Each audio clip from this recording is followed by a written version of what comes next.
mayor sa bahay tambakan.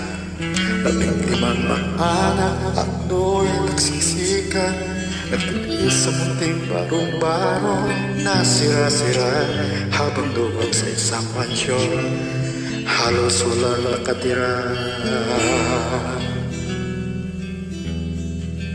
Sa init ng mablat karton, sila do'y nakakulong sa lilim ng merong kalawang at mga sirang gulong.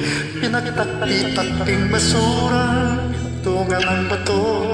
Hindi ko maintindihan bakit ang tawag sa ganito ay bahay.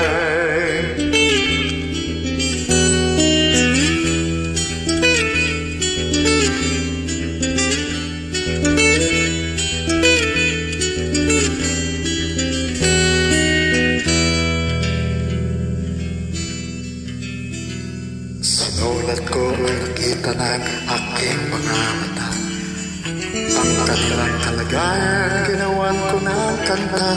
Iginuhit at ang sinilarawan ang naramdaman, at sinanggunin ko sa mga tao maraming pangalan. Isang batok na senador, utang nilapitan ko, at dalubhasang profesor ng malaking kolehiyo. Ang pinagpala sa mundo, ang dyaryo at ang pulpito, lahat sila'y nakasundo na ang tawag sa ganito ay bahay.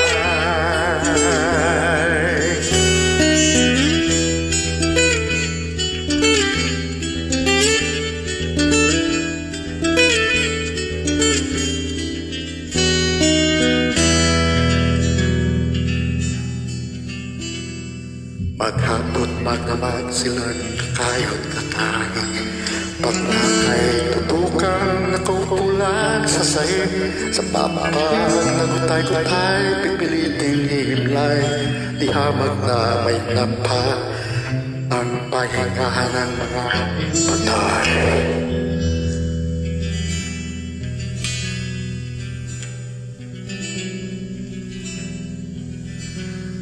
Pagka naman isang araw kayo doon ay malinaw, may puno at marinig at maamoy at matanaw. Hindi ako nangungutya, kayo na rin ang magpasya. Sa palagay ninyo kaya ito sa mata na may likha.